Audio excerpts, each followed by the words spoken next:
Something is happening right now over the Pacific Ocean that has meteorologists completely terrified.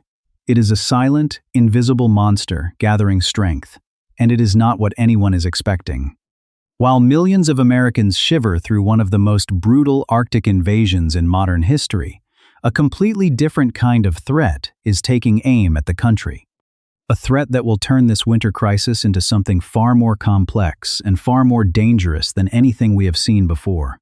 I'm talking about a plume of atmospheric moisture so vast and so powerful that it's being classified as a Category 5 event, and it's on a collision course with a continent already weakened and on its knees. Where are you watching from tonight? Let me know in the comments what the weather is doing in your town. The story I'm about to tell connects us all. And if you think this information is critical, hit that like button right now. Your engagement helps push this out to more people who need to understand what is unfolding. Here's what's happening right now that is setting the stage for an unprecedented disaster. For weeks, a fractured polar vortex has been unleashing wave after wave of sadistic, bone-shattering cold across the eastern two-thirds of the nation. We have seen temperature records that have stood for over a century completely obliterated. Cities like Minneapolis and Chicago have endured wind chills dipping to 50 degrees below zero. That's a temperature where exposed skin can suffer frostbite in less than 5 minutes. This isn't just uncomfortable weather. This is a life-threatening siege. And the human toll has been absolutely gut-wrenching. In cities from Detroit to Philadelphia, the crisis among the unhoused has become a full-blown catastrophe. Shelters are filled beyond capacity, turning away desperate people into the killing cold. Outreach workers, themselves risking exposure, are patrolling the streets, pleading with people to come inside, but there's simply nowhere for many of them to go. In Cleveland, Ohio, a makeshift tent city under a highway overpass saw its population double in a week, with residents burning whatever they could find in rusted oil drums just to stay alive. The smoke chokes the air, a sign of pure desperation. Emergency rooms are reporting a tidal wave of cold-related injuries. I'm talking about severe hypothermia, blackened limbs from frostbite that will require amputation, and a horrifying spike in carbon monoxide poisonings. People are using portable grills, propane heaters, even their gas ovens to keep warm, and they are falling asleep and never waking up. These are not just numbers. These are not statistics. In a small town in rural Pennsylvania, a 7-8-year-old grandfather was found frozen in his own living room. His power had been out for 3 days. His neighbors didn't know he was in trouble until it was too late. In Atlanta, a city not built for this kind of cold, a young mother and her 2 children were discovered in their car, huddled together for warmth after being evicted from their apartment. They didn't survive the night. Every one of these stories is a universe of pain, a family shattered, a community left asking how this could happen. The brutal reality is, this crisis has exposed just how vulnerable millions of us are. Our systems are not prepared for this. The nation's infrastructure is groaning under the strain. Power grids are being pushed to the absolute brink. In parts of the Tennessee Valley, energy demand hit all-time record highs, forcing utilities to implement rolling blackouts just to prevent a total system collapse like the one that crippled Texas years ago. Just think about that. In the dead of winter, with temperatures in the single digits, the power company intentionally cuts your heat. For thousands, it never came back on in time. We've seen hundreds of thousands lose power across Kentucky, West Virginia, and Ohio.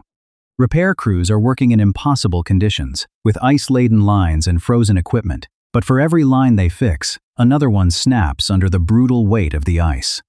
The economic damage is already staggering, and it is climbing by the hour. The transportation network has been paralyzed. At one point, over half of all flights at Chicago's O'Hare Airport were either delayed or canceled. That's thousands of flights. The ripple effect cascades across the entire country, stranding travelers, disrupting cargo, and grinding commerce to a halt. Major interstate highways like I-90 and I-80 have been shut down for days at a time, with multi-hundred-car pileups reported in Michigan and Indiana. Truckers are living in their cabs, stranded at frozen truck stops, their precious cargo of food and medicine going nowhere. This isn't a regional problem. When America's heartland freezes solid, the entire nation's circulatory system seizes up. This Arctic outbreak alone would be a historic disaster, a winter that would be remembered for a generation. But here is what's truly terrifying. This is only the first act. While the nation's attention, its resources, its emergency responders are all focused on this brutal wave of cold and ice in the east, the real danger is quietly assembling thousands of miles away. Over the warm tropical waters of the Pacific near Hawaii, an atmospheric river is forming. But this isn't just any atmospheric river. Satellite data and weather models are showing something that has even the most seasoned meteorologists at NOAA and the Scripps Institution of Oceanography using words like unprecedented and catastrophic. They are observing a moisture plume so dense and so fast-moving that it qualifies as a Category 5 on the atmospheric river scale. That is the highest possible rating. Think of it as a fire hose of tropical water vapor in the sky, 1,000 miles long and 200 miles wide, carrying the equivalent water volume of 25 Mississippi rivers. And it is aimed like a spear directly at the west coast of the United States. What makes this situation so uniquely dangerous is the timing. This ARkStorm, as some are calling it, is not going to hit a normal, stable continent. It's going to slam into a west coast that is in the midst of a historic drought, with landscapes scarred by years of wildfires, and then its energy is going to collide with the same Arctic air that is currently devastating the east. This is not one storm replacing another. This is two fundamentally different types of natural disasters preparing to interact in ways we have never witnessed on this scale. The turn that no one expected is that this winter storm is about to become a battleground between two atmospheric titans, the immovable, frozen mass of the Arctic and the unstoppable, liquid force of the tropics. The results will be devastating. The science behind this is genuinely frightening. We've had a persistent high-pressure ridge parked off the west coast for months. It's been deflecting storms northward, leading to an abysmal snowpack in the Sierra Nevada and the Rockies, and causing record-breaking warmth. California's reservoirs are at dangerously low levels. But that same atmospheric pattern created a deep trough, a dip in the jet stream, over the central and eastern U.S., which acted as an open highway for polar air to come crashing south. Now, a shift in global weather patterns, potentially influenced by the Madden-Julian oscillation in the tropics, is about to break down that ridge with brutal force, and the atmospheric river is the battering ram. We have a historical precedent for this. We just have to look back to the winter of 1861 to 1862. Back then, a series of powerful atmospheric rivers hit California for 43 straight days. The result was a flood of biblical proportions. California's entire Central Valley, a region 300 miles long and 20 miles wide, was transformed into a massive inland sea. The state capital in Sacramento was submerged under 10 feet of muddy water. The state went bankrupt. 1/3 of the state's property was destroyed. 1/4 of its cattle population drowned. Geologists studying sediment layers have confirmed this wasn't a freak event. They believe cataclysmic floods of this magnitude, which they now term ARkStorms for atmospheric river 1000-year storm, are a recurring feature of this region's climate, happening every 1 to 2 centuries. The last one was over 160 years ago. We are due, and the storm now forming over the Pacific looks terrifyingly similar to the precursors of that historic deluge. The difference is that in 1862, 400,000 people lived in California. Today, nearly 40 million do. The first point of impact will be the coastal ranges of California, Oregon, and Washington. The deluge will be almost instantaneous. We are talking about rainfall rates of 1 to 2 inches per hour, for hours on end, possibly for days. Urban areas like Los Angeles and the San Francisco Bay Area, with their concrete landscapes, will be overwhelmed. Storm drains will be useless. Freeways will become rivers. Underpasses will become deadly traps. But the even greater fear is what happens in the hills. The last 5 years of record-breaking wildfires have left vast burn scars across the state. These landscapes have no vegetation to hold the soil in place. The ground is essentially baked and hardened, a condition known as being hydrophobic. It repels water instead of absorbing it. When this fire hose of rain hits those burn scars, the result is not just a flood, it is a debris flow, a landslide. A torrent of mud, ash, rock, and charred trees moving at speeds of up to 35 miles per hour, with the power to obliterate anything in its path. Entire communities built at the base of these canyons, places like Montecito, which has suffered this before, are in extreme peril. Evacuations will be ordered, but the speed of these flows can be so sudden that there may not be time. Then there's the snowpack. While the West has been in a snow drought at lower elevations, the highest peaks of the Sierra Nevada do have some snow. This incredibly warm tropical rain will act like a blowtorch on that existing snowpack, melting it rapidly and adding it to the already catastrophic runoff. A phenomenon meteorologists call rain on snow is one of the most efficient and dangerous flood producers there is. The rivers that drain the Sierra, the Sacramento, the San Joaquin, the Feather will swell to monstrous proportions. An army of levees, many of them over a century old and of questionable integrity, are all that protect millions of people and some of the most productive agricultural land on Earth from inundation. The U.S. Geological Survey's ARkStorm scenario, a detailed simulation of what a modern 1862-style event would look like, predicts widespread levee failures and the flooding of 1.5 million homes. The total economic cost? Over $700 billion. That is 4 times the estimated damage from a major Southern California earthquake. And the models of the storm brewing right now are tracking uncomfortably close to that scenario. This is what the scientists are seeing. This is why they are terrified. But the storm will not stop at the mountains. The sheer kinetic energy and volume of moisture in this atmospheric river is so great that a significant portion of it will surge over the Sierra Nevada and the Rocky Mountains and spill out into the Great Plains. And this is where the crisis takes a truly unprecedented turn. This plume of warm, moist, tropical air will begin to ride up and over the shallow, dense, bone-chillingly cold Arctic air mass that is still entrenched across the middle of the country. This isn't a battle where one air mass pushes the other out of the way. This is a layering. And the result of that layering is one of the most destructive and treacherous forms of winter weather imaginable, a massive, crippling ice storm. I'm talking about freezing rain. Not sleet, which is just frozen raindrops, but supercooled water that falls as a liquid and freezes instantly on contact with any surface that is at or below 32 degrees Fahrenheit. And right now, the ground, the trees, the power lines, the roads across Kansas, Nebraska, Oklahoma, Missouri, and Iowa are frozen solid.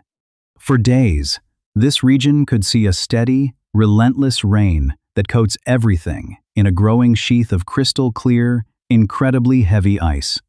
A quarter-inch of ice can add 500 pounds of weight to a single span of power line. The models for this event are showing the potential for 1 to 2 inches of radial ice accumulation. That is a weight that no power grid on Earth is designed to withstand. We will see the collapse of transmission towers, the snapping of utility poles like toothpicks, and the downing of millions of trees. Entire regions, including major cities like Kansas City and Omaha, could be plunged into darkness, not for days, but for weeks, maybe even a month, in the dead of winter. It is a scenario of almost unimaginable human suffering. If you are in one of these states on the West Coast or in the plains, what are you hearing from local officials? Are they warning people about this dual threat? Drop a comment below. I want to know if the message is getting out, because the national news is still fixated on the eastern cold. The transportation nightmare will escalate into a full-blown national crisis. The major east-west arteries of the United States Interstate 80, Interstate 70, run directly through the heart of this projected ice storm zone. They will become impassable. Not just closed by snow, but coated in a thick, frictionless layer of glaze ice that makes travel utterly impossible. It will be like driving on a mirror. We will see thousands of trucks, the lifeblood of our economy, stranded. The flow of everything food to grocery stores, medical supplies to hospitals, fuel to gas stations, components to factories will cease. The economic shockwave will be immediate and severe. This isn't just a weather event anymore.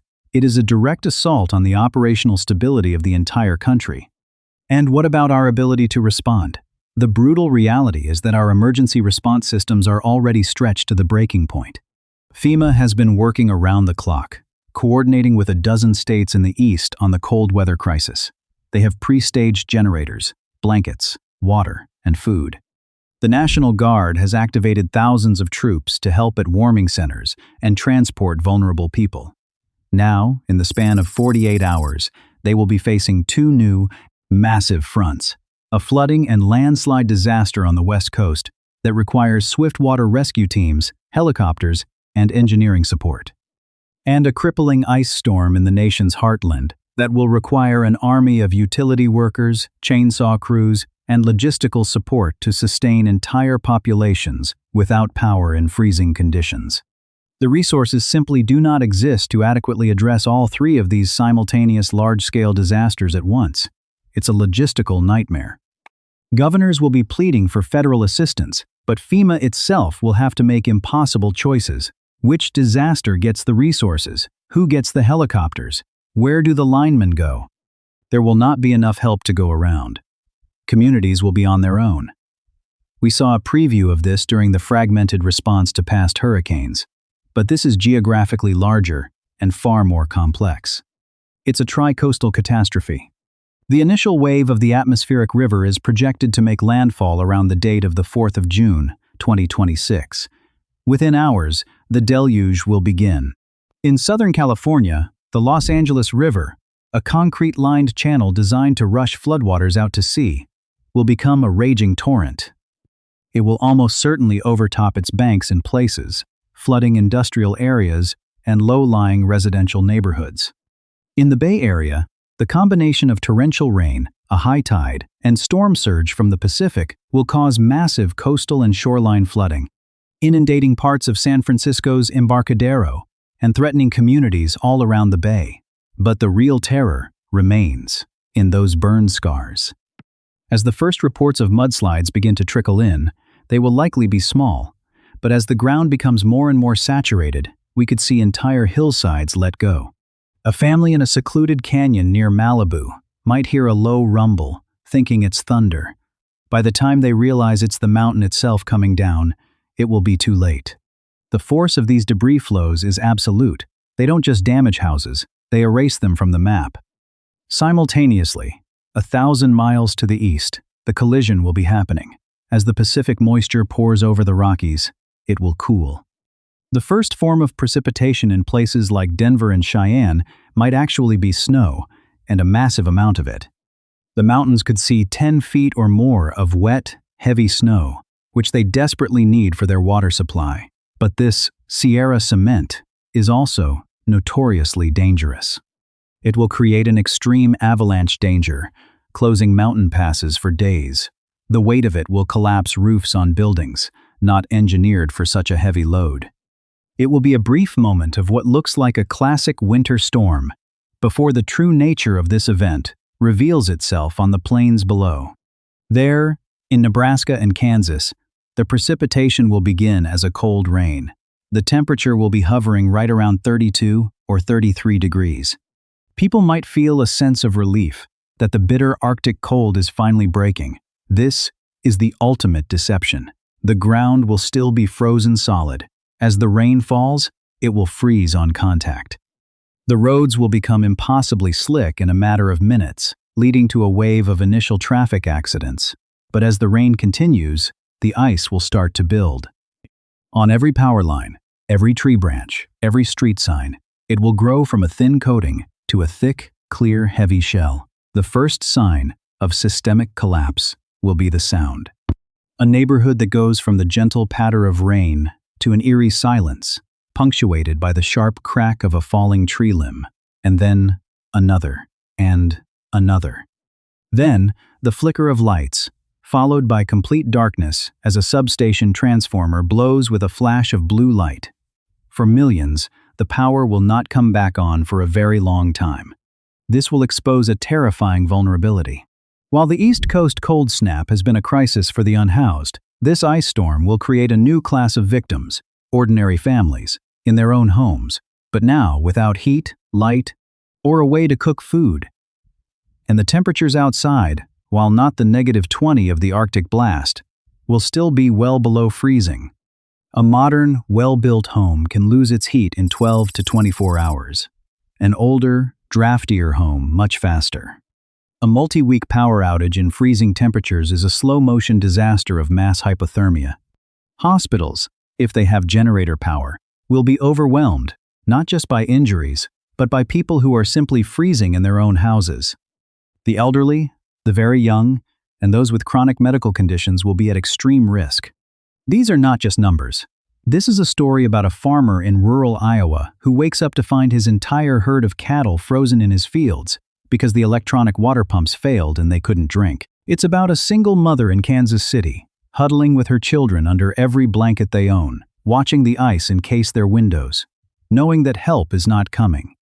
This is about the first responders, the ambulance drivers and firefighters, who can't even get out of their own driveways because of the ice, leaving them powerless to respond to the flood of 911 calls. It is a crisis of complete and total paralysis. The cascading failures will multiply. With no electricity, municipal water systems will fail. People will lose access to clean drinking water. With no water pressure, fire hydrants will be useless, creating the horrifying possibility of fires breaking out in neighborhoods that fire departments cannot reach and cannot fight. Communication systems will collapse. Cell towers need power. Their battery backups only last for a matter of hours. Without a way to call for help, without a way to get information, people will be truly isolated in the cold and the dark. The fabric of modern society, which we take for granted, will unravel with shocking speed. The supply chain disruption deserves its own terrifying chapter. Imagine tractor trailers jackknifed and frozen to the pavement on I-80 inches Wyoming. This isn't just a traffic jam. It's a hard closure that could last a week or more. Billions of dollars worth of goods are on those trucks. Fresh produce from California, bound for the East Coast, will rot. Critical prescription medications will not reach pharmacies. Just-in-time manufacturing plants in the Midwest will have to shut down because their parts are stuck on a frozen highway in Nebraska. We learned during the pandemic how fragile our supply chains are. This event will break them in a new and more immediate way. The empty shelves we saw in 2020 could return, but this time, it won't be because of panic buying. It will be because the food is physically unable to get to the store. This is the reality of our new climate. This is the face of compound disasters. It's no longer enough to prepare for a hurricane, or a blizzard, or a flood. We now live in an era where these events can combine, interact, and feed off each other, creating hybrid disasters that are far more destructive than the sum of their parts. Share this video if you think more people need to understand the interconnected nature of these extreme weather events. What part of this story shocks you the most? The mudslides? The ice storm? The strained response? Let me know in the comments below. The climate science community will study this event for decades.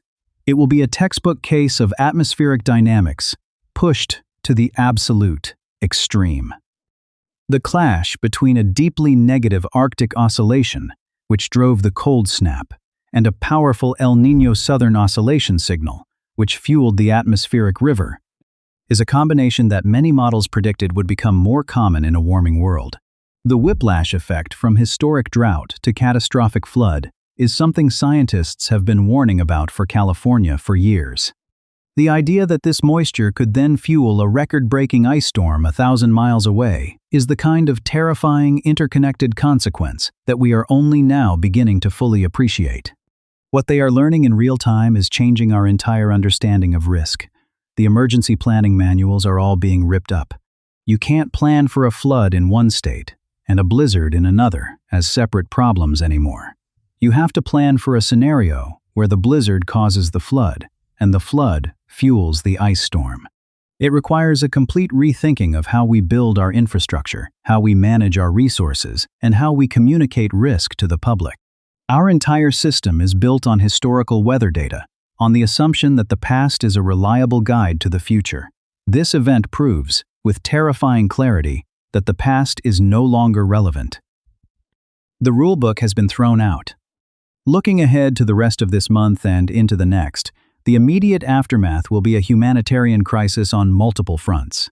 On the West Coast, the focus will be on search and rescue in debris flows and a long, slow battle against the floodwaters. It will take months for the water to recede from places like the Central Valley. The damage to agriculture will be immense, likely leading to a spike in food prices nationwide. In the heartland, the crisis will be one of survival. A race against time to restore power to millions of people in freezing conditions. The images will be apocalyptic. Entire forests destroyed, their branches snapped, and trees toppled by the weight of the ice. It will look like a bomb went off. The cleanup and repair will take not just months, but potentially years in the hardest-hit rural areas. And for the East? They will not be immune. The same atmospheric clash that generates the ice storm will also spawn a series of powerful low-pressure systems that will track up the East Coast. For cities like Washington, D.C., New York, and Boston, which are just beginning to thaw out, this could mean yet another round of heavy snow, sleet, or freezing rain, depending on the exact track of the storms. The nightmare for them may not be over. The long-term psychological toll will be profound. A generation of people on the West Coast will learn to fear the rain. A generation in the plains will be traumatized by the memory of being frozen in the dark. This winter storm, which began as a familiar, if brutal, blast of Arctic cold, will have morphed into something else entirely. It became an atmospheric hydra, a multi-headed monster attacking the country from 3 sides at once. The storm that began on the 4th of June, 2026, will be remembered in history books, not as a winter storm, but as the moment 2 of the atmosphere's most potent weapons. The polar vortex and the atmospheric river were unleashed at the same time. What it exposed about the fragility of our interconnected world is a lesson we cannot afford to ignore. And as our planet continues to warm, and the atmosphere becomes even more loaded with energy and moisture, the terrifying question is not whether a compound disaster like this will happen again, but how much more powerful the next one will be.